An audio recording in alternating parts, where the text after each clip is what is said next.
It is the 16th day in the month of June 2022, and we're podcasting live from the nation's capital of Nigeria, West Africa, to the rest of the world. In case you're wondering, this is the Men's Health Podcast, a health talk program that centers on the entirety of a man's health, wellness, and fitness. And this is exclusive to Food and Health Communications, your number one go to media source for credible and timely health information. Do check us out on www.foodandhealth.com. Victor Waber is my name. Welcome to today's podcast. In today's podcast, we will be discussing internet addiction and your mental health as a man. If you're ready, I'm ready. Let's do this. For starters, the internet is an integral part of, modern life. And you will agree with me that the global population is using the internet day and night for various purposes.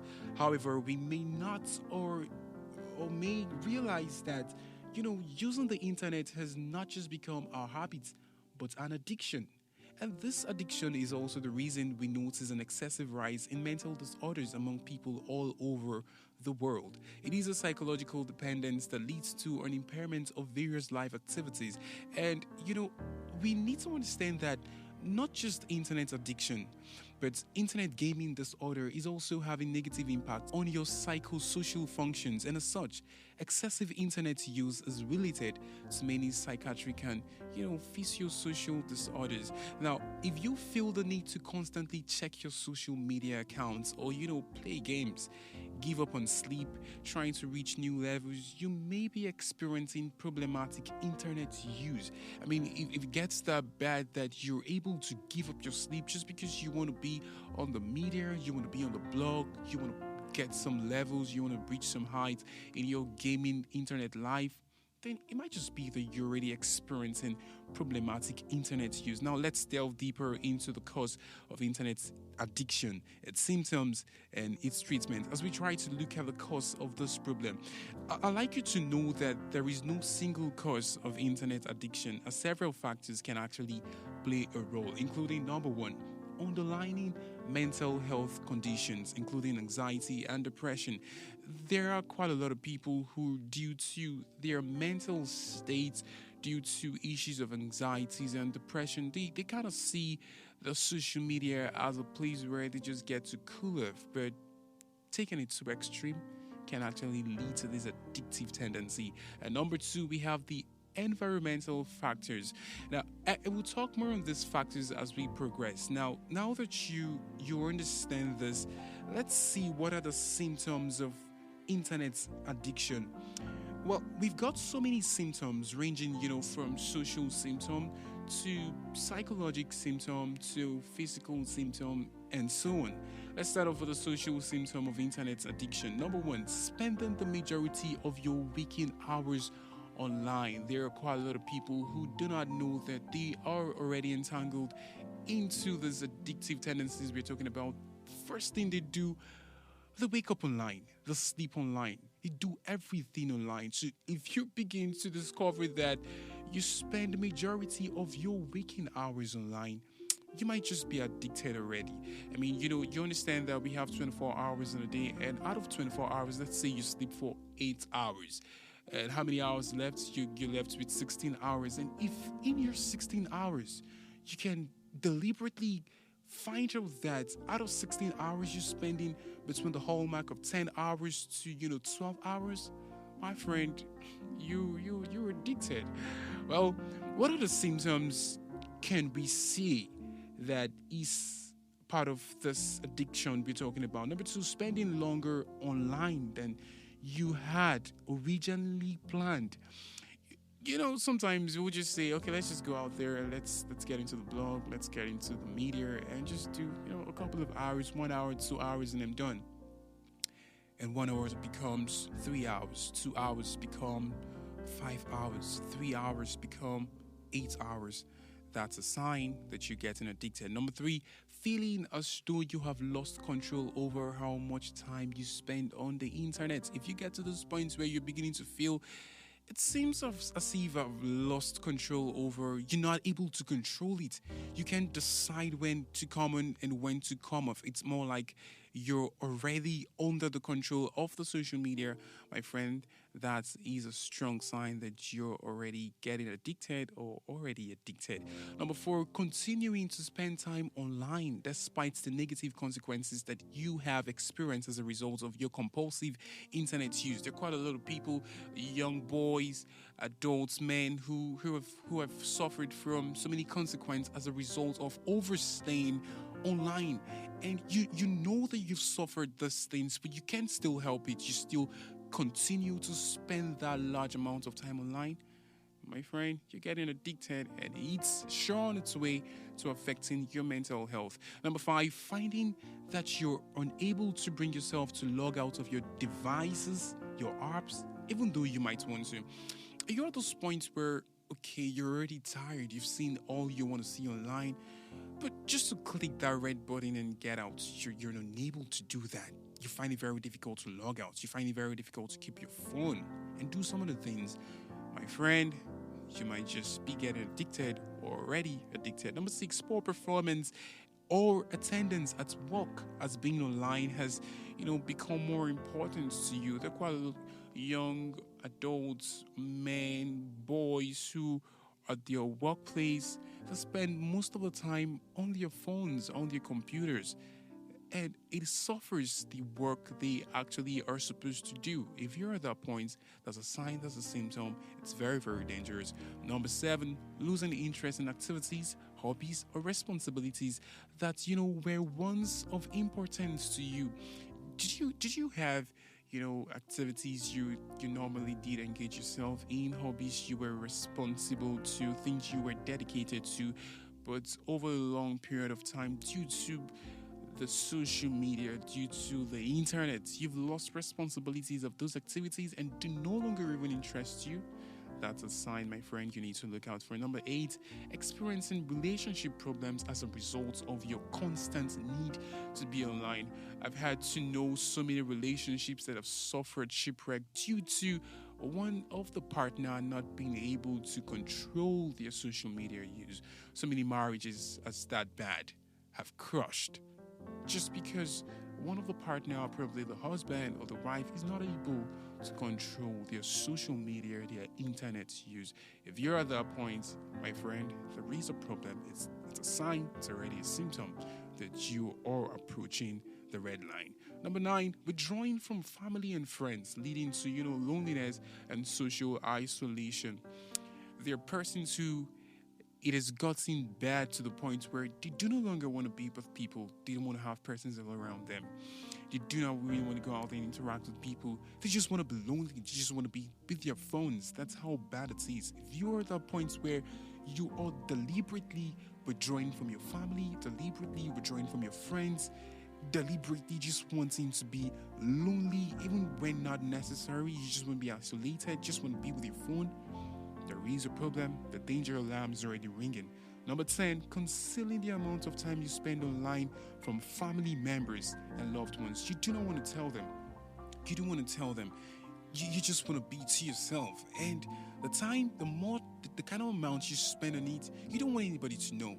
It's that bad. You're approaching the red line. And lastly, denying that you have a problem both to yourself and to others. That's the worst of it. I mean, when you get to those points where people now begin to feel, hey, come on, man, you're beginning to have a problem. I think you have a problem with this.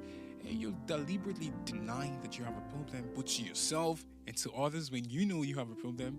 It's a sign and a symptom that you are, my friend, already getting addicted. Now, let's look at some of the psychological symptoms. Number one, building a psychological tolerance to your internet use, to the feel good, due to the feel good chemicals that are released when you're online. It is a natural phenomenon. I mean, it's a proven fact that when folks get to pick up their phones, pick up their laptops, whatever it is that you use to access the internet, whenever they pick up this thing and it gets into that mood, it puts you on this feel good, kind of pedestal. There are these chemicals that, you get to release from your body that makes you just feel good. Oh, I'm online. I'm getting to see what's happening. There is no doubt that it puts you there. But here's the thing. When it begins to build a psychological tolerance to your internet use, then, my friend, There is a danger line there. Number two, experiencing psychological withdrawal symptoms such as irritability and restlessness, anxiety. There are persons that let's take for instance your phone is down at the moment, and because your phone is down, you're not able to access the internet. There are people who just become necessary restless. There are people who become irritated. There are men who would just, get angry at little things. There are men who would just become restless at that point.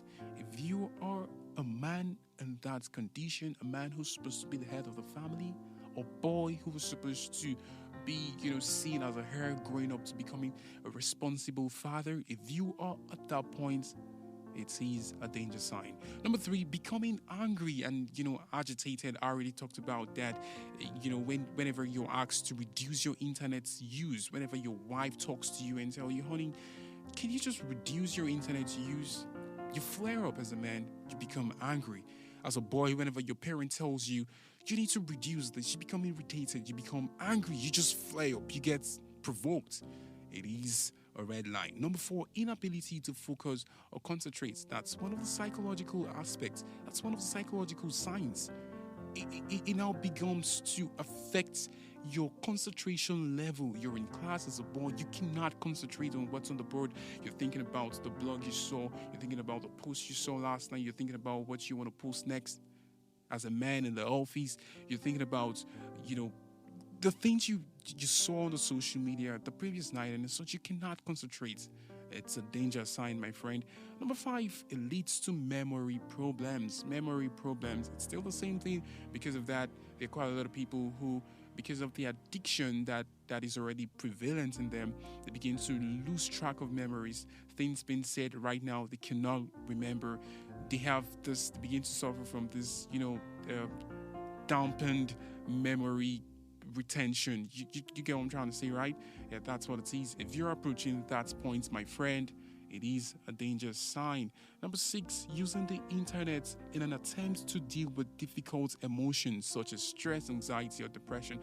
There are people who tell you use the internet as an excuse to deal with stress. There are people who tell you that I'm stressed, that's why I just use the internet to cool off. I feel anxious, that's why I use the internet to cool off. I feel depressed over a situation that has happened, and that's why I use the internet to cool off. My friend, if you're using that as an excuse, you are already approaching the danger line. If you're stressed, sleep. If you're anxious, go catch up with friends. If you're depressed, go talk to someone. Go see a therapist.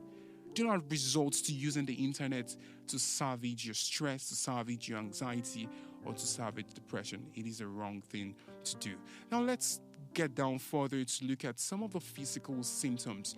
And these are the symptoms that are outward. These are the symptoms everybody gets to see. These are the symptoms you get to manifest physically. Number one, sleep deprivation and insomnia due to spending time online well into the night. If you get to those points where you cannot have the required amount of sleep due to the fact that you're spending time deep into the night, cutting into your normal sleep hours, it is very, very dangerous. And there are quite a lot of folks out there, quite a lot of men out there who are in this situation. It is dangerous, my friend, as it might lead to insomnia. And you understand what that is. You do not want to get to that point and begin to treat unnecessary diseases, unnecessary issues that you could have curtailed. Number two, becoming uninterested in personal hygiene, grooming, or appearance. Man, get in here. I want to say something. If you get to those points where, because of your addiction to the internet, you're now losing sight and track of your own personal hygiene. You're no longer interested in how you look. You're no longer interested in how you smell. You're no longer interested in washing your clothes, in going out there to being that responsible, hygienic man that you were once. It is a problem, my friend. And the truth be said, there are quite a lot of people who are entangled in this. Quite a lot of men entangled in this. That is a clear sign. Please go see a therapist as soon as possible if you cannot quit the internet. Number three, it results to aches, pains, from a lack of movement and hunching over your device. Have you ever been on a spot for over 2 hours? You've just been, and you've been tweeting, you've been on Instagram, you've just been chatting, you've just been in a particular position. And due to you staying in that position over a long period of time, your body begins to ache you. That's a sign, my friend. Number 4, it brings about dry eyes from constantly staring at the screen, constantly staring at your phone. It brings about dry eyes. Please be careful. And finally, there are people who would go ahead to experience headache. Now, as we gradually wind down on the show, let's talk about the treatment options available to persons who are going through internet addiction. You might say, okay, Victor, this is where I am right now. I'm already addicted. From all you've said, it's clear to me that I'm an addicted man. I'm addicted to the internet. I'm an addicted boy. I'm addicted to the social media.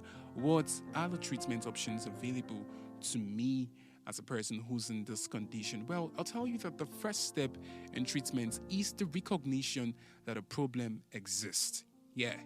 If you do not believe you have a problem, you are not likely to seek treatments, and that's the truth. One of the overarching problems with the internet is that there is often no accountability and no limits. It's all out. If you want to go out 24 upon 24, it's open for you. There are actually no limits. And so if you're not able to, find out that you actually have a problem, if you're not able to admit you have a problem, then it's a big problem.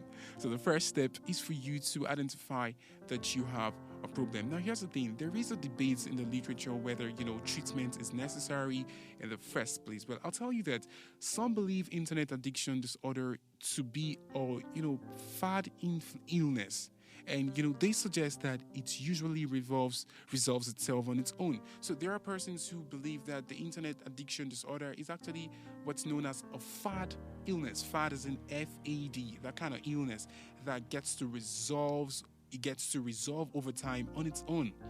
But studies have shown that self-corrective behaviors can be achieved and successful, because corrective behaviors includes, softwares that controls the internet use and types of sites that can be visited. And, with the majority of professionals in agreement that total abstinence from the computer is not an effective method of correction. So you see, what are you saying?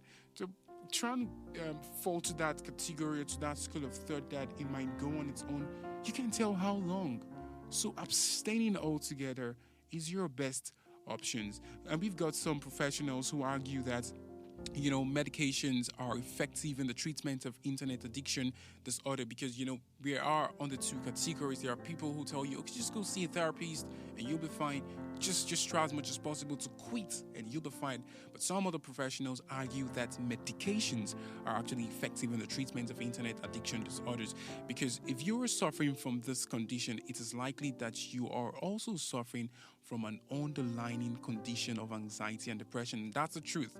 I can tell you that quite a lot of people who are, already addicted to the internet, to the social media, actually also suffer from anxiety and depression. And that's the truth. That's a fact. I'll tell you. And, it is generally thought that if you treat the anxiety or depression, the internet addiction may just resolve in step with this treatment approach. So that's something you should also consider. And we understand that studies have shown that anti-anxiety and antidepressant medications have had a profound effect on the amount of time spent on the internet. So you see, in some cases, decreasing rates from about 35 hours a week to 16 hours a week. And so there you go. Now let's look at some other common psychological treatments of internet addiction. Number 1, individual, group, or family therapy. If you're addicted, just go talk to your father. Go talk as a boy. Go talk to your father. As a boy, go talk to your mother. Go talk to a family member. Talk to an individual. Talk to your clique of friends. Reasonable clique of friends, of course. Do not talk to your clique of friends who are also addicted. If you have friends who are sane mentally, who are matured, you could talk to them. You could talk to your father. You could talk to your mother. You could talk to friends and families. Tell them about it. Okay. Number 2, behavior modification. Try to modify your behavior. It is very, very possible you can achieve that. You can modify your behavior, and I tell you, you're going to be fine. Number three, dialectical behavioral therapy. There are people who just through conversation, having the conversational therapy, they're just going to be fine. We've got so many therapists who out there who are actually dialectical in their approach. Go see a dialectic therapist and you're going to be fine. Number four, arts therapy. Pick up an art to do. Get creative. Try doing something. Try drawing. Try singing. Try learning an instrument. Try, just get busy in an artistic activity. And I tell you, gradually but surely, you are going to be fine. And finally, recreation therapy. There are quite a lot of people who got entangled into this because they never had time to just recreate, to just relax, to just cool off, to just shed off, to just, go out. Let the world go on. Just shed off from the world. So if you take a recreation therapy, it could also help. And this is where we let down the anchors on the show today. I trust you've learned a thing or two as it regards internet addiction and your mental health as a man, as a boy. I'll see you in the next episode of the Men's Health Podcast. Till then, keep staying healthy. Victor Waber is my name. Cheers.